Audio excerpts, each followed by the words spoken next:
자, 2교시 강의 준비하겠습니다. 잘 쉬셨죠?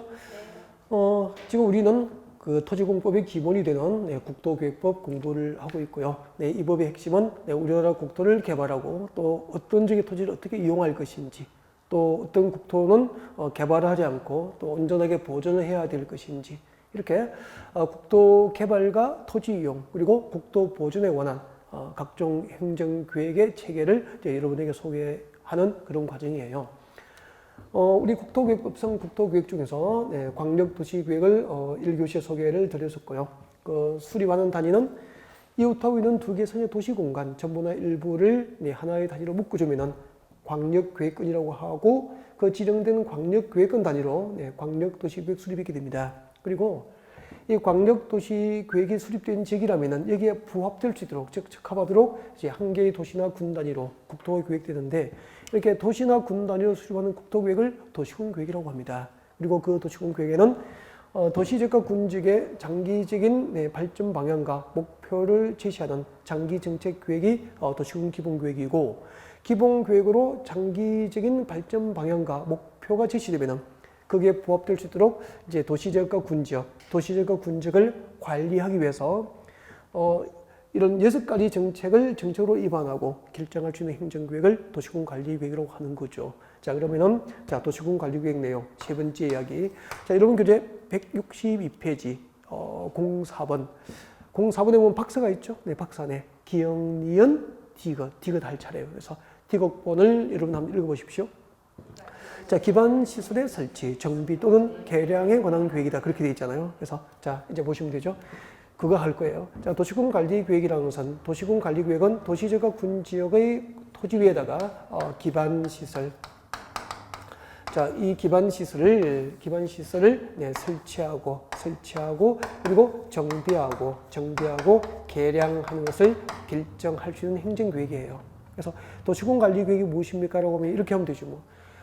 아직 안 배웠기 때문에 용도지역이 무엇인지는 모르지만 도시군 관리계획이란 도시지역과 군지역의 토지 위에다가 용도지역, 용도지구, 용도구역이라는 것을 지정도 하고 지정된 것을 변경할 수 있는 행정계획이다. 그 다음에 도시지역과 군지역의 토지 위에다가 기반시설을 새로 설치하거나 설치된 것을 정비, 개량할 수 있는 행정계획이다. 그렇게 이해하면 돼요. 자, 그러면 처음이니까 기반시설이 무엇일까? 자, 기반시설이라는 것은 여러분 교재에 적어도 괜찮아요. 교재에다가 자, 기반시설이 뭐냐면 적으십시오. 도로 그리고 도로, 지하철 이제 그만 적을게요. 도로, 지하철, 공항시설, 항만시설, 종합운동장, 학교 등이 전부 기반시설이에요. 그러면은 부산 지하철은 부산시 도시 기반시설이 되는 거예요.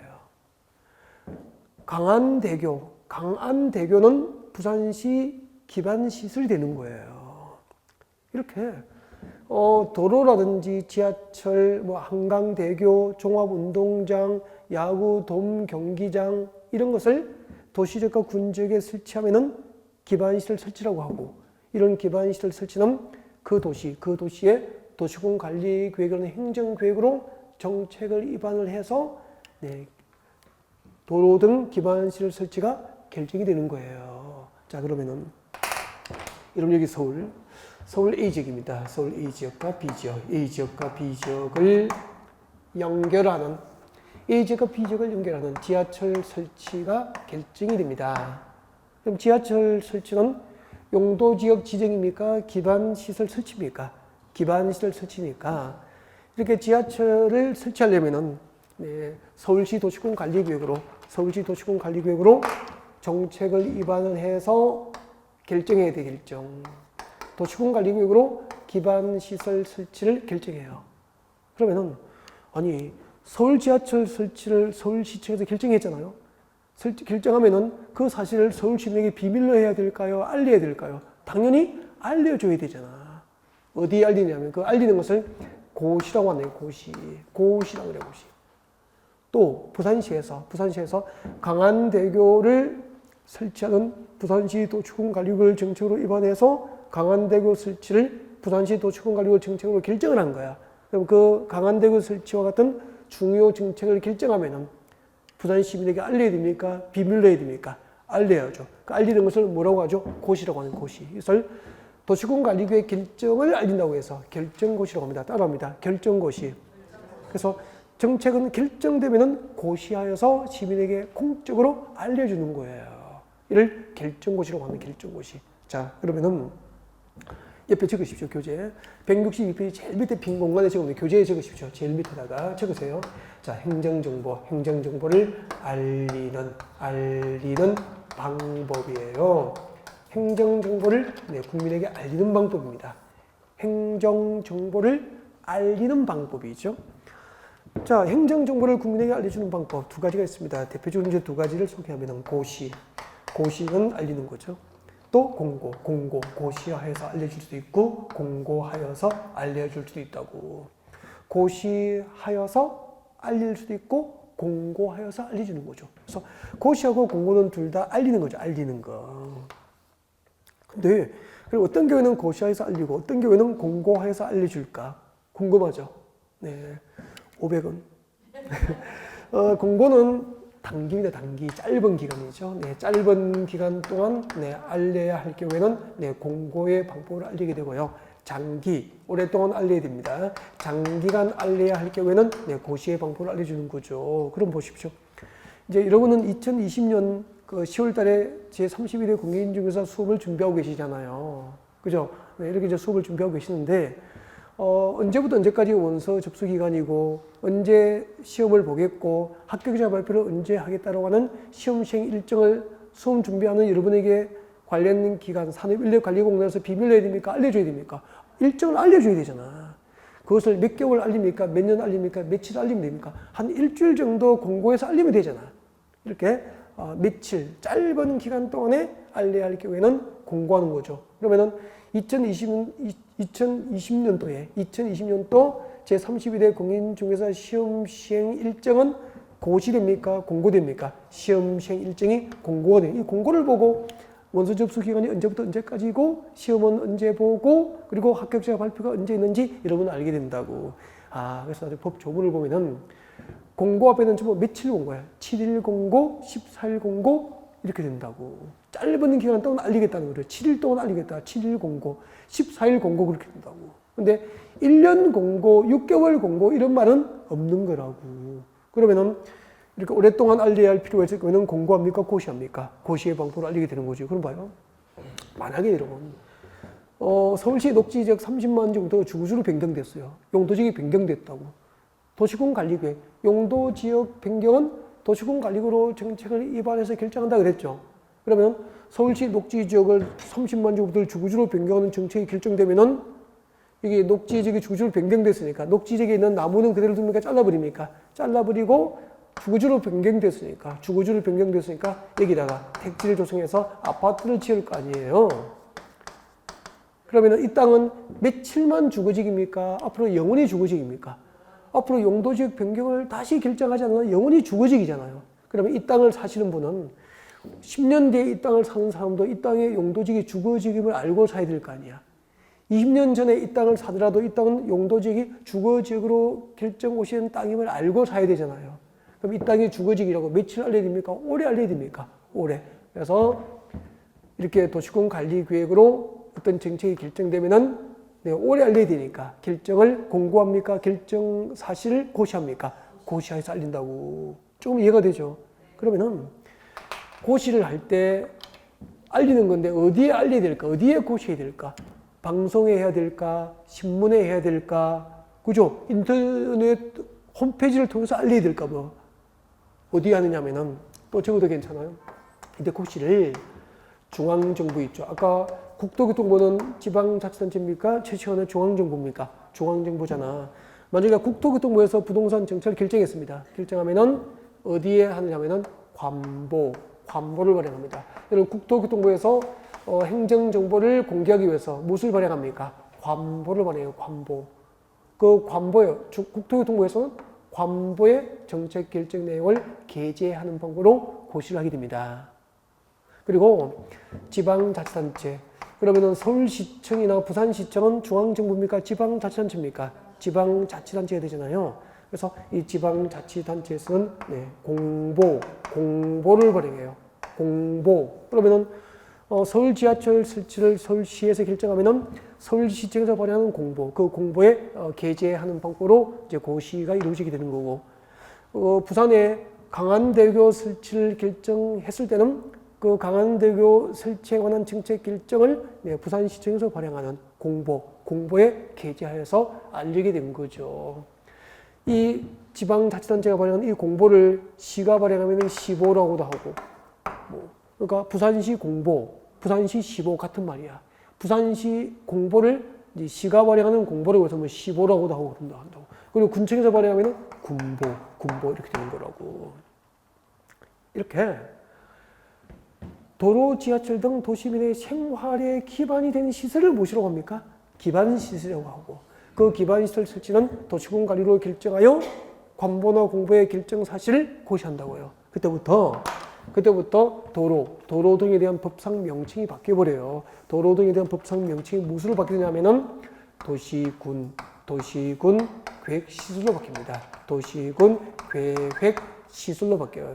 용어 시험에 진짜 많이 나왔거든요. 다시 할게요. 물으면 대답하십시오. 도로, 지하철, 한강대교, 종합운동장, 공원, 녹지 등 도시민의 생활에 기반이 되는 시설을 무엇이라고 합니까? 기반시설. 그 기반시설 중에서 도시군 관리계획으로 결정하여 고시된 시설을 무엇이라고 합니까? 도시군 계획시설이라고 하는 거야. 그러니까 도시군 관리계획으로 결정 고시하기 전까지 도로 등에 대한 법상 명칭은 기반시설. 도시군 관리계획으로 결정 고시된 이후부터 도로 등에 대한 법상 명칭이 뭐로 바뀌죠? 도시군 계획시설이 되는 거야. 그래서 시험에서 도시군 계획시설이라 하면 기반시설 중 도시군 관리계획으로 결정된 시설을 말한다라고 답해야 되는 거예요. 연습해야 돼, 연습을. 좀 어려우시잖아요. 쉽게 설명할게요. 잠깐 보실래요? 여러분 저 좀 보십시오. 저 장가 갔을까요? 못 갔을까요? 모르죠, 여러분은. 네, 장가 갔습니다. 운 좋게 장가를 갔는데 장가를 가기 전까지 저에 대한 호칭은 아저씨였습니까? 총각이었습니까? 장가를 가기 전까지는 저에 대한 호칭이 총각이었는데 장가를 가고 나니까 저에 대한 호칭이 총각에서 무엇으로 바뀌어버린 겁니까? 아저씨로 바뀐 거죠. 저라고는 본질의 변화는 없죠. 장가를 가기 전에도 나였고 장가를 간 후에도 나잖아요. 내가 바뀐 게 아니고 혼례 장가라고 하는 장가를 갔으니까 혼례라는 형식 요건을 갖춘 거죠. 혼례. 이 혼례라는 형식 요건을 갖추기 전까지는 총각이고 나에 대한 호칭이 장가를 오고 나니까 호칭이 뭐로 바뀐 거죠? 아저씨. 다시 할게요. 도시군 관리계획으로 설치를 결정 고시하기 전까지는 도로 등에 대한 명칭이 기반시설. 도시군 관리계획으로 설치를 결정 고시한 이후부터 도로 등에 대한 법상 명칭이 뭐로 바뀐 거죠? 도시군 계획시 되는 거라고 이제 이해가 되죠? 그러면은 장가를 간 아저씨들은 기반시설입니까? 도시군 계획시설입니까?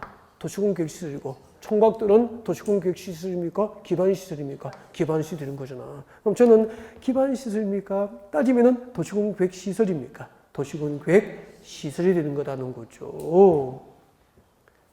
그리고 이 도시군 계획시설을 설치하고 정비하고 개량하는 사업을 도시군 계획시설 사업이라고 하는 거예요. 그러면은 서울 지하철 건설 사업, 한강대교 건설 사업, 고척동 야구장, 돔 경기장 건설 사업 이런 것은 전부 서울시 신도시 개발 사업입니까? 도시군 계획시설 사업이라는 겁니까? 도시군 계획시설 사업이라고 하는 거죠. 그러면은 우리 부산에서 부산 지하철 건설 사업, 강안대교 건설 사업은 부산시 무슨 사업입니까? 도시군 계획시설 사업이 되고 이런 도시군 계획시설 사업은 부산시 도시군 기본계획으로 정책을 위반해서 사업을 결정합니까? 부산시 도시군 관리계획입니까? 부산시 도시군 관리계획으로 정책을 위반해서 강안대교 건설 사업과 지하철 건설 사업이 결정이 되는 거라고요. 그럼 봐요. 만약에 서울에 지하철을 설치하겠다고 서울시 도시군과 A지역과 B지역을 연결하는 지하철 건설 사업이 결정이 되면은 중요 지점에 역이 생기잖아요. 그 역은 지하철 노선의 신설로 교통의 혁명이 일어나는 거잖아. 그러면은 지하철 노선이 신설된 그 지역, 역세권을 중심으로 부동산 값은 올라갑니까? 떨어집니까? 올라가죠. 그 역세권 지역에, 그 주요 역이 생기는 지역에 땅 사두고 집 사둔 사람은 부동산 값이 올라가니까 경제적 부가 증가되는 거잖아요. 아까 어떤 용도지역이 지정되면 땅값은 그대로입니까? 용도지역이 녹지지역이 주거지로 변경되면 땅값이 올랐습니까? 땅값이 올랐죠. 이렇게 이 도시공관리교육이라는 행정교육으로 이런 것들을 정책으로 입안을 해서 행정청이 시청군청에서 이런 것들을 정책으로 입안해서 결정할 때마다 해당 지역의 부동산 값은 대부분 오르게 된다고. 그때마다 경제적 부가 늘어나는 거예요. 이렇게 해서 자본주의 국가에서 경제적 부의 증가는 부동산 제도의 활용을 통해서 이루어진다는 것을 사람들이 알게 된 거예요. 그래서 제가 이렇게 부동산 공부 강의를 오랫동안 거의 평생 직업으로 하면서 이렇게 강의를 할 수 있게 된 거예요. 그래서 제가 그 강의를 시작하고 그 원서 공인중개사 수험을 준비하시는 분이 10만 명이 안 된 적은 없는 것 같아요. 거의 없던 것 같고요. 많을 때는 30만 명 이상이 준비했으니까 요즘엔 평균 한 20만 명 내외에 매년 준비하고 있잖아요. 그럼 수능 엊그저께 봤잖아요. 그죠? 수능 응시생이 전국적으로 한 50만 명 살짝 넘어서거든요. 자꾸 줄어들잖아, 지금 이제. 근데 이제 재수생까지 하면은 순수하게 고3은 한 40만 정도 될 거 아니에요. 그렇게 본다면은 공인중개사 수험을 준비하시는 분이 전국적으로 20만 명이니까 국민고시라고 할 만하잖아. 그리고 20만 명이 준비하면은 한 2만 명 내외에 합격하니까 10명이 준비하면은 1명 정도, 그죠? 한두 명 정도, 2명, 3명 합격하는 시험이니까 또 쉽지는 않잖아요. 근데 지금 여러분처럼 이렇게 체계적으로 이제 한 1년 동안 잘 준비하시고 별일 없이 끝까지 완주를 하시면은 대부분 80, 90% 정도 합격을 해요. 알겠죠? 네. 이제 인터넷 강의 또 들으시는 분들 막 궁금하잖아요. 이렇게 내가 이렇게 해서 합격할 수 있을까? 여러분 그대로 지금 시작하는 그대로 한 1년 정도, 약 1년도 안 되잖아요. 앞으로 한 10개월 정도 함께 하고 반복하면은 충분히 가능하다는 얘기를 전하고 싶어요. 네. 자, 그다음에 도시군관리계획이 무엇일까? 도시군관리계획이란 네 번째. 자, 여기는 리얼본 돼 있죠, 교재에. 자, 도시군관리계획이란, 자, 도시지역과 군지역에서 도시개발 사업을 결정합니다. 도시개발 사업을 결정하고요. 그리고 정비사업을 결정합니다. 도시개발 사업과 정비 사업에 관한 계획이다. 이렇게 이해되죠? 도시군관리계획이란 도시개발 사업과 정비 사업에 관한 계획이다. 자, 도시개발 사업이 뭐냐면요. 신도시개발 사업이에요. 얼마 전에 국토교통부 장관이 수도권의 주택 가격 안정을 위해서 수도권 3기 신도시 개발 후보지를 발표했잖아요. 그것은 기자회견을 통해서 3기 신도시 후보 지역을 발표한 거지. 법적으로, 공식적으로 사업을 결정한 건 아니에요. 아니고, 그럼 이런 신도시 개발 사업을 결정하려면은 해당 시군에서 도시군 관리 계획이라는 행정계획으로 정책을 입안을 해서 사업을 결정한다고. 그럼 만약에 이제 신도시 개발 사업이 결정되면은 여기서 이제 아파트를 지을 수 있는, 요즘 아파트 위주로 신도시 개발이 많이 이루어지기 때문에 이제 아파트를 지을 수 있는 대규모 택지 등이 조성될 것이고 상가 용지가 부장되고 여기 이제 아파트 위주로 이렇게 신도시가 개발된다고요. 이런 도시개발 사업은 도시군 관리 계획으로 정책을 입안해서 사업이 결정되는 거라고. 그러면은 서울이고 부산이고 지금 이제 부산도 그렇고 서울도 그렇고 이제 1960년대 이후에 도시 규모는 축소되어 왔습니까? 확대 일로입니까? 확대 일로잖아요. 끊임없이 도시 규모가 밖으로 확대되고 주변으로 확산되어 나왔단 말이야. 그것은 무엇을 통해서? 신도시 개발 사업을 통해서 대규모 택지가 조성되고 아파트 짓고 대규모 산업단지 조성되고 첨단 사업단지 조성되면서 관광단지가 조성되면서 이렇게 그러니까 도시 개발의 역사는 곧 신도시 개발의 역사라고 볼 수 있거든. 그러면 이렇게 도시개발 사업이 결정되면은 그 도시개발 사업이 결정된 지역의 부동산 값은 올라갑니까? 떨어집니까? 올라가죠. 수십만 명의 부자가 만들어지는 거죠. 그러니까 이런 제도의 눈을 빨리 뜨고 이런 제도에 맞춰서 거기다가 땅 사두고 팔고 땅 사두고 돈 벌어서 팔고 또 넓히고 이 과정을 몇 번 돌리신 분들은 강남에 살더라고요. 그냥 아끼고 안 쓰고 해외여행 5번 갈 거 1번 가고 이렇게 해서 적금만 더 쓰는 부자가 되는 시대는 아니잖아요. 적금은 종잣돈을 마련하는 거죠. 종잣돈은 가지고 있어야 됩니까? 심어야 됩니까? 네, 싹을 피우고 꽃들 피우고 열매를 딸 수 있는 곳에 잘 심어야 되는 거다는 거죠.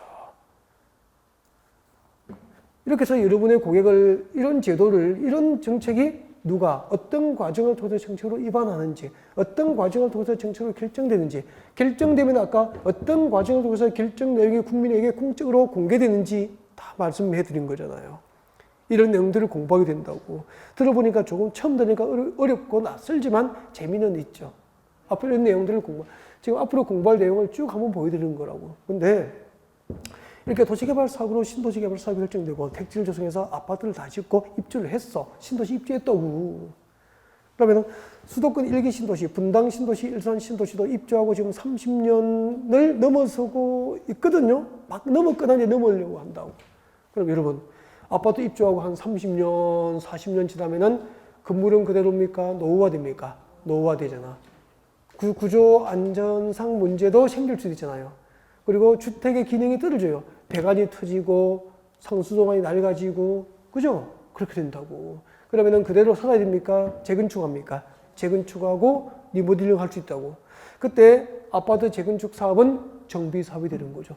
여러분 동네를 재개발하면은 정비 사업이 되는 거라고. 이렇게 신도시 개발 사업은 물론이고 그 신도시 개발 이후 30년, 40년, 50년 이후에 이렇게 재개발 재건축을 하면은 그것은 정비 사업인데 이런 재개발, 재건축 등 정비 사업도 해당 도시의 도시군 관리 계획으로 정책을 입안해서 사업이 결정되는 거라고. 그러면은 지금 여러분이 살고 계시는 그 아파트 재건축하려면은 부산시 도시군 관리 계획으로 정책을 입안해서 사업이 결정되는 거예요.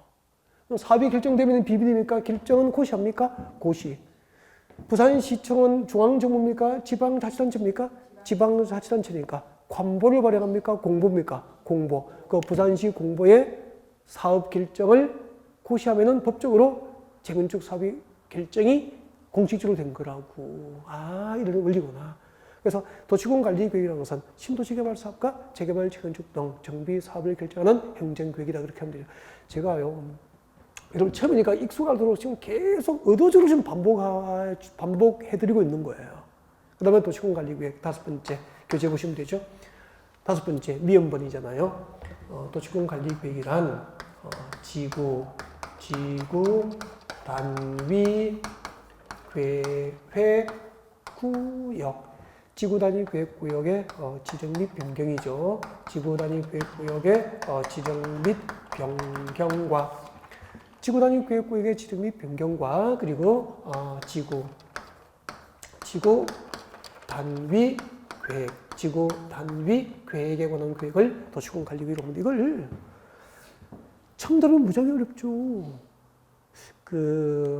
지금 오늘은 앞으로 무엇을 배울 것인지 전체를 한번 숲을 보여드리는 과정이고요.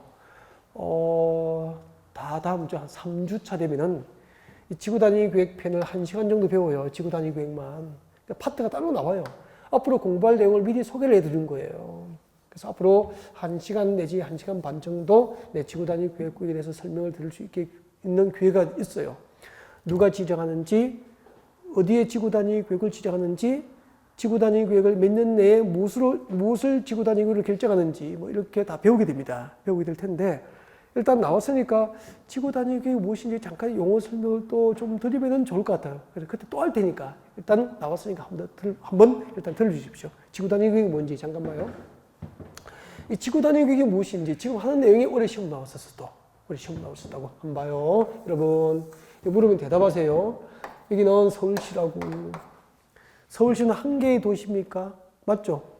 조금 전에 한 개의 도시나 한 개의 군 단위로 수립하는 국토계획이 뭐죠? 한 개의 도시나 한 개의 군 단위로 수립하는 국토계획이 뭐죠? 아까 도시나 군 단위로 수립하는 국토계획을 무엇으로 불렀습니까? 도시군 계획이라고 그랬죠. 도시군 계획.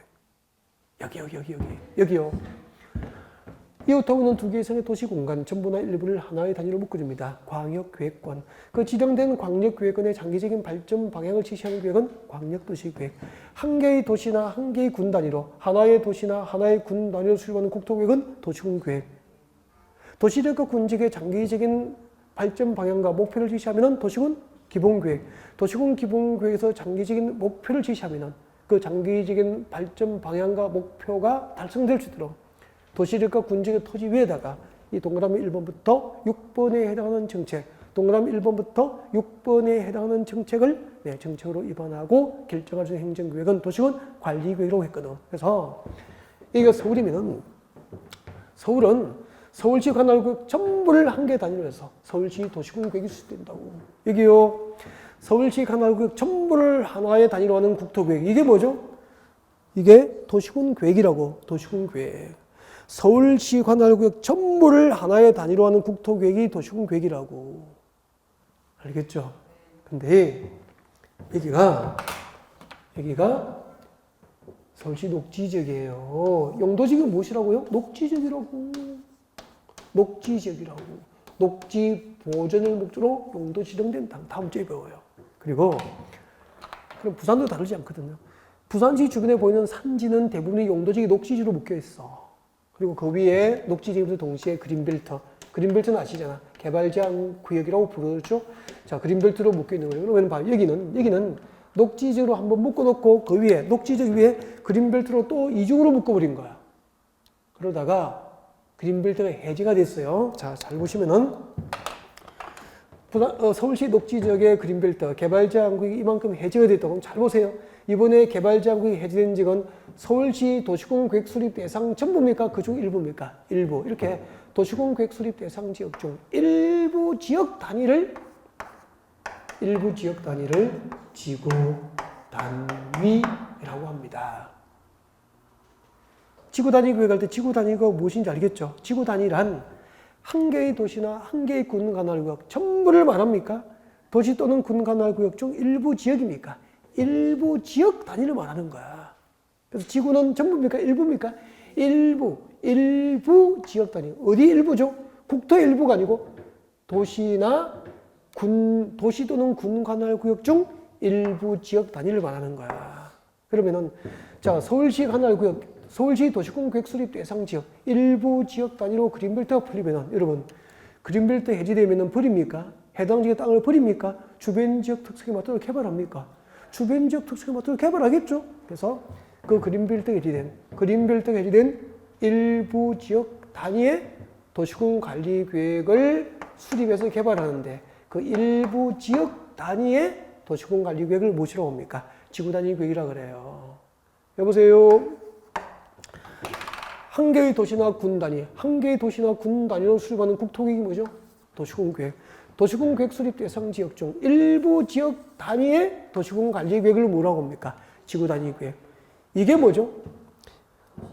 도시군 계획이고, 이게 도시군 계획이고, 이 도시군 계획 수립 대상 지역 중 일부 지역 단위의 도시군 관리. 이게 뭐죠? 이게 지구 단위 계획이라고. 그래서 오늘 제가 처음에는 여러분을 처음 뵈니까 어색했는데 지금 이제 한 2교시 강의를 진행하면서 여러분하고 많이 친해졌잖아요. 아직 아니구나. 그래서 이제 오늘 이제 2교시부터 좀 편해졌으니까 아무튼 이제 여러분 뭐 이 정도 숫자는 제가 금방 기억하거든요. 한 200~300명 앉아있어도 한 2시간 강의하면 거의 얼굴을 기억해요. 그래서 다음 주에 여러분을 밖에서 만나면은, 출근할 때 만나면은 제가 인사할 거예요. 이렇게. 여러분이 딱 보이면은, 안녕하세요! 이렇게 할 거예요. 이렇게. 이게 뭐죠? 도시군 계획이잖아, 도시군 계획. 그럼 여러분도 대답을 해. 인사했는데 받아줘야 되니까. 여러분 이렇게 하시라고. 안녕하세요! 그러니까 이게 뭐죠? 지구 단위 계획이잖아. 이게 올해 시험 나온 거야. 도시군 계획 수립 대상 지역 중에서 일부 지역을 단위로 토지용의 합리화, 도시기능 증진 등을 목적으로 수립하는 도시군 관리 계획이 무엇이냐고 물어본 거죠. 뭐죠? 지구 단위 계획이 답이어도 진짜예요, 진짜. 여러분, 한 개의 도시나 군 관할구역 전부를 단위로 하는 국토 계획. 이게 뭐죠? 도시군 계획이고, 이 도시군 계획 수립 대상 지역 중 일부 지역 단위의 도시군 관리 계획. 이게 뭐죠? 지구 단위 계획. 안녕하세요. 뭐죠? 지구 단위 계획. 이거는 뭐죠? 도시군 계획. 이걸 또 나는 이렇게 도시군 계획을 이야기했는데 또 자기 혼자 착각해서 또 이렇게 막 이렇게 착각하고 막 그러면 안 되고. 아셨죠? 그 다음에 농담한 겁니다. 자, 이 지구 단위 계획을 수립하기 위해서 지정하고 변경하는 것, 지정하고 변경하는 것을 도시군 관리 계획으로 결정해서 고시하면은 무엇이 되는 거죠? 지구 단위 계획국이 된다고. 이렇게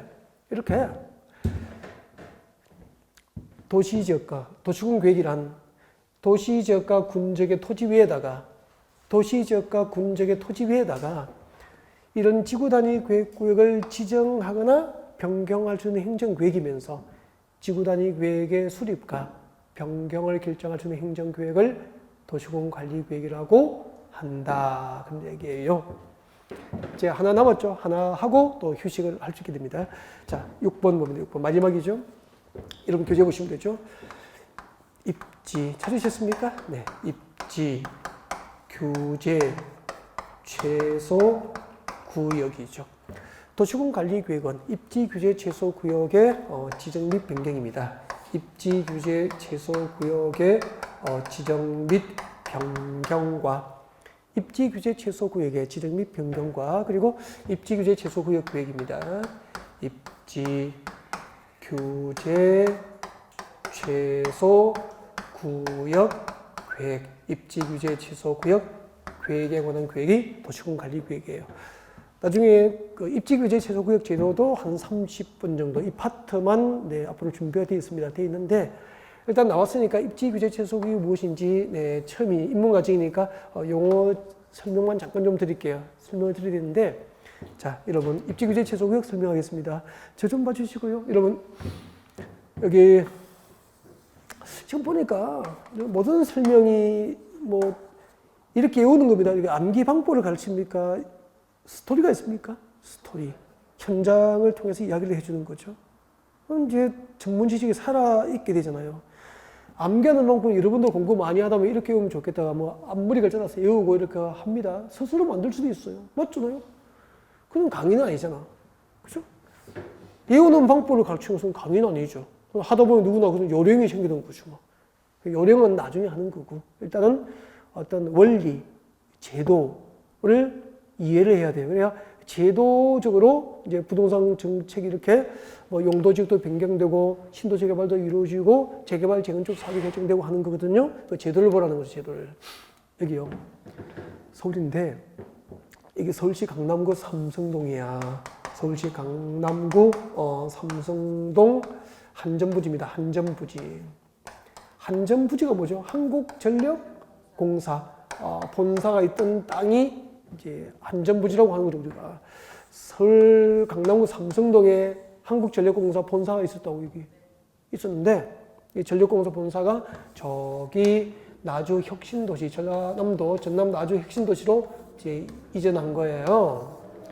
그러면은 그 이제 이 서울 삼성동에 있던 한전부지를 한국전력 본사 근무를 이제 이쪽 나주 혁신도시로 가져간 거죠. 여기 이제 웅장하게 이제 한국전력공사 본사 건물이 들어왔고요. 거기에 근무할 수 있는 그 한전 직원들이 거주할 수 있도록 주변에 이제 대규모 아파트 단지, 아파트 위주로 이제 혁신도시가 건설이 된 거예요. 그리고 이제 아파트 단지가 시가지가 형성됐으니까 이제 주민들은 시장 봐야 되니까 상가가 들어왔겠죠. 시장도 만들어지고요. 그리고 또 아이들 학교가 돼야 되니까 뭐 초등학교, 중학교, 고등학교 학교가 또 생기게 된 거죠. 이렇게 해서 이제 나주 혁신도시가 건설됐어요. 그럼 제 이야기입니다. 이 나주 혁신도시 건설 비용이 12조 원이 들었다고 가정하자. 12조 원. 나주 혁신도시 건설 비용이 12조 원 들었다고. 부자들이니까 12조 원 얘기를 해도 놀라지도 않으시네. 부자니까. 12조 원 들었어. 그럼 잠깐만. 정부 입장에서는 말이야. 이거 서울 삼성동 한국전력 본사가 있던 이 땅을 팔아야 돼. 한전부지를 팔아서 비싸게 팔아서 이 나주 혁신도시 건설 비용을 구해야 된다고. 그죠? 그래서 이제 정부에서는 이것을 한전부지를 삼성동 한전부지를 비싸게 빨리 매각하기 위해서 무엇을 도입해야 되냐. 여기다가 이 지역의 개발 입지 규제를 최소화해 주려고 그럼 개발할 수 있는 입지 규제를 최소화해 준다는 얘기는 반대로 얘기하면은 이 지역의 개발을 최대한 제도적으로 보장해 준다는 거지. 하기 위해서 입지 규제 최소 구역 제도를 도입하게 된 거예요. 그래서 입지 규제 최소 구역이 지정되면은 해당 지역의 개발 입지 규제가 최소화돼요. 이렇게 해당 지역의 개발 입지 규제를 최소화해 줄 목적으로 입지 규제 최소 구역 제도가 도입된 거라고. 그러면은 서울시에서 삼성동 한전문지를 비싸게 사시면은 개발 입지 규제를 최소화해 줄 테니까 빨리 사세요라고 하니까 아무도 안 믿는 거예요. 그래서 입지 규제 최소 구역이 지정되면은 입지 규제 최소 구역 계획이라고 하는 행정계획을 수립하고, 이 입지 규제 최소 구역 계획이라고 하는 행정계획으로, 말로 합니까? 행정계획으로 보장해 줍니까? 이 행정계획으로 이 지역의 개발 규제를 풀어주는 거예요. 예를 들면은 우리 건축법상 건축물의 용도 저하고 나중에 다 배워요. 우리 건축물의 종류, 건축법상 건축물의 종류가 용도별로 29개가 있다. 건축물의 종류가 29개가 있는데 그 29개 용도 가운데서 사업성이 있는 용도, 돈 되는 용도는 전부 건축할 수 있도록 풀어주는 거죠. 그리고 건축할 수 있는 건축물, 이 땅 사서 건축할 수 있는 건축물의 종류를 줄인 겁니까? 늘려주는 겁니까? 늘려준 거고, 규모를 대규모 건축할 수 있도록 해주는 거예요. 그리고 대지 면적의 대부분을 건축할 수 있도록 건폐율, 나중에 배웁니다. 다음 주에 배워요. 건폐율을 완화해주고, 높게 건축할 수 있도록 용적률을 완화해주는 거죠. 그렇게 되면은 이렇게 이제 개발이 입지 규제 최소 구역이 지정되면 입지 규제 최소 구역 계획에 의해서 이런 내용들이 제도적으로 보장되는 거야. 개발을 할 수 있도록 보장이 되는 거예요. 제도적으로. 이걸 믿고 당시 이 삼성동 한전부지 입찰할 때 입찰할 때 낙찰가가 시가 한 5조 6조 정도 당시 이 땅값이 평가됐다고. 언론에서 시가 한 5조 6조면 이거 살 수 있을까라고 했는데 그 입찰에 현대자동차 그룹 정문구 회장님이 얼마 질러버렸습니까? 10조를 질러버린 거예요. 10조 원 주고 사버렸다고 이걸 10조 질러버린 거예요. 왜 낙찰받아 그랬잖아. 이제 우리는 몰랐지만 물밑에서 삼성에게 현대가 또 빼앗기기 싫었겠죠. 그래서 이제 통 크게 10조 질러버린 거야. 그 다음날 주가가 현대 주가가 떨어졌거든요. 한 이틀 떨어지다가 다시 올라가기 시작한 거예요. 왜요? 그 정도 대기업 회장님이라면 이심전심으로 정부가 노골적으로 말하지는 않았겠지만 이런 입지규제 최소구역 지정에 관한 이런 정도의 정보력은 안 되겠습니까? 그래서 10조에 질렀지만 이렇게 규제를 제도적으로 행정교육으로 보장해 주니까 여기다가 자산가치 30조, 50조 될 수 있는 자산가치가 창출될 수 있도록 부동산 개발을 할 수 있도록 해준 거예요. 그러면은 지금 우리 그 경부 고속도로 타고 가면 양재 보면은 양재동 그 서울 입구에 기아 현대자동차 본사 건물이 보여요. 양재동에 입구에. 그 건물 여기 가져오겠죠. 그건 이제 팔고 여기 이사 오겠죠. 그럼 여기다가 업무용대 빌딩 올릴 거 아니에요. 업무용대 빌딩. 업무용대 빌딩 올라온다고. 그 다음에 우리 잠실 제1롯데월드에도 그 아파트 있다. 주거 용도의 주택이 있다니, 아파트가 있다니까. 주상복합 아파트. 그 평당 분양가 평당 1억이라는 소문이 있었거든요. 제가 이제 수업할 때 이거 평당 1억 정도 했겠죠. 그렇게 얘기를 했어. 근데 작년에 강남 소강시장 한 분이 저에게 쉬는 시간에 오신 거예요. 오셔가지고, 선생님, 제가 거기 분양팀에 있었는데, 분양가 한 6천, 7천 정도에 분양됐다고 이야기하더라고요. 1억 아니에요? 피 붙여서 이제 1억 정도 됐겠죠, 그러면 평당 1억짜리 아파트 사는 사람이 20평 사서 살까요? 200평 살까요? 200평. 200평 하려면 200억이 필요하잖아. 150평 살려면 150억이 필요하고. 아파트 하나 200억 한다고. 150억 하고. 이게 제1롯데월드 이런 아파트 얘기 들어올까 안 들어올까? 들어올 것 같아. 세계적인 특기를 보고 숙박시설, 세계적인 특기를 볼 때 숙박시설 들어올 것 같다. 판매시설, 백화점 들어올 백화점. 그리고 관광객 유치되니까 여기 강원랜드처럼 카지노 영업장 들어오겠죠. 그리고 내가 좋아하는 위락시설, 나이트클럽 이런 것도 지하에 들어올 수 있는 거고. 그러면 봐요. 이 도시에서 토지용이 업무시설, 주거시설, 숙박시설, 판매시설, 위락시설 전부 개발 가능하니까 도시적의 토지용이 하나입니까? 복합적입니까? 복합적인 토지용이 증진될 수 있고 지역 거점으로 육성될 수 있고 해당 지역의 도시 정비가 촉진될 수 있죠. 이런 목적으로 입지규제 최소구역지도가 도입된 거야. 이런 도시력과 군적의 토지에다가 이런 입지규제 최소구역을 새로 지정하거나 변경할 수 있는 행정구역이 도시군 기본구역입니까? 도시군 관리구역입니까? 도시군 관리구역이고 입지규제 최소구역 계획을 수립하고 그 입지규제 최소구역 계획을 변경할 수 있는 행정구역이 도시군 관리구역이 되는 거예요. 이렇게 해서 도시군 관리구역은 구체적 행정구역으로서 이것으로 정책을 입안하고 결정할 수 있는 대상 6개를 다 배운 거고요. 그러면 한번 봐요. 여러분 한번 보세요. 행정구역 체계가 뭐냐면은 지금 보세요. 우리나라 국토를 개발하기 위한 개발구역에는 광역도시구역이 있고요. 도시군 기본구역이 있고요. 도시군 관리구역이 있고요. 도시군 관리구역 안에 지구단위구역이 있고요. 지구단위구역이 있고요. 그리고 입지규제 최소구역 계획이 있는 거예요. 그러면은 광역도시구역부터 입지규제 최소구역 계획까지가 앞으로 우리가 이제 같이 함께 공부할 수 있는 행정계획들을 전부 보여준 거예요. 이걸 한꺼번에 보라는 거죠. 수포를 보라는 거예요, 수포를. 그러면 이제 다음 시간부터 어떤 강의를 하느냐 하면은 이 도시군 관리계획이라는 행정계획으로 지정하고 변경을 결정할 수 있는 용도지역, 용도지구, 용도구역 편에 들어가는 거죠. 그래서 이제 잠시 휴식하고 3교시부터는 도시군 관리계획으로 지정과 변경을 결정하게 될 용도지역에 대해서 이제 강론에 들어간 강론, 나무를 보기 시작하는 거야. 숲을 보고 그 다음에 뭘 보죠? 나무를 보는 거죠. 그럼 이제 용도지역이 무엇인지를 배우고 용도지역의 종류를 배우고 어떤 용도지역은 어떤 목적으로 지정된지를 배우고 이제 용도지역 안에서의 건폐율, 용적률 이렇게 진도가 들어 조금 체계가 잡히는 것 같죠. 무엇인지는 몰라도 뭔가를 좀 본 것 같죠. 이걸 아니 이렇게 수업할 내용을 소개했는데 이것을 들었다고 어떻게 다 기억하냐고. 다 기억하셔야 됩니까? 잊어버려도 괜찮습니까? 잊어버려도 괜찮아요. 이게 머리는 잊어버리는데 1월달에 똑같이 다시 강의를 듣게 돼요. 반복하게 된다고. 그러면은 지금 들어본 기억이 1월달에 날까요? 안 날까요? 나요. 그래서 머리는 기억하지 못하지만 몸이 기억한다고. 그러니까 40대 이후, 30대 중반 이후가 되면 머리는 잊어버리고 몸이 기억을 할 줄 알게 돼요. 표정이 못 믿겠다는 표정이야. 제 말을 믿어도 되나 이렇게. 그래서 저를 믿지 말고 여러분의 몸을 믿고 3교시 강의를 기다려 주시면 됩니다. 잠시 쉬었다 가겠습니다.